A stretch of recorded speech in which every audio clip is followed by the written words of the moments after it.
এই বাড়ির মানুষগুলা আসা যাওয়াতে অনেক কষ্ট হচ্ছে। এটা প্রায় বিলের মাঝখানে। আর এইগুলা কিন্তু ধানের জমি, পুরো ধান মানুষের নষ্ট হয়ে গেছে। অনেক বড় ক্ষতির মুখে পড়বে এই হালুঘাটবাসী, নাইলতাবাড়ি, শেরপুর, জামালপুর যেগুলো আছে। এই যে বাড়িঘরগুলো দেখতেছেন সবগুলা পানির নিচে, কিন্তু সবগুলা পানির নিচে।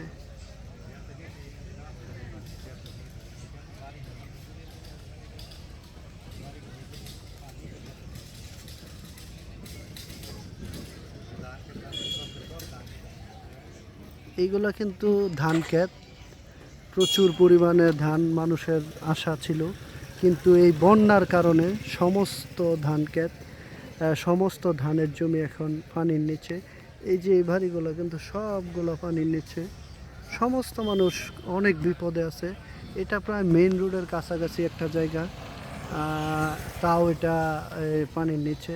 এখন দূর যেগুলো বাড়িগুলো আছে, এই যে দূরের বাড়িগুলা, এই মানুষগুলো তো আরও অনেক কষ্টে আছে। এই যে দূরের মানুষগুলা, এগুলো সমস্ত রাস্তাঘাট ডুবে, সমস্ত রাস্তাঘাট ডুবে গেছে।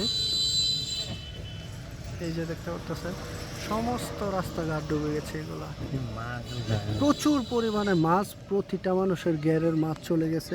এই যে দেখতে পাচ্ছেন প্রচুর পরিমাণে ঘেরের মতো মাছ বসাইতেছে। এই যে প্রচুর পরিমাণে মাছ, মানুষের লক্ষ লক্ষ টাকার মাছ চলে আসছে। এমনি তো কেউ দেখলে হয়তো বুঝতে পারবে যে এটা হয়তো বা ছাড়া মাছ, কিন্তু এটা ছাড়া মাছ না। মানুষের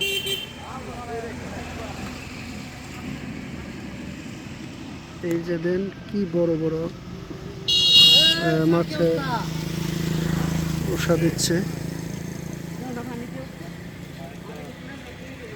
ভিডিওটা অবশ্যই যারা যেখান থেকে দেখতেছেন সবাই শেয়ার করে দিবেন, ভিডিওটা লাইক কমেন্ট করে শেয়ার করবেন।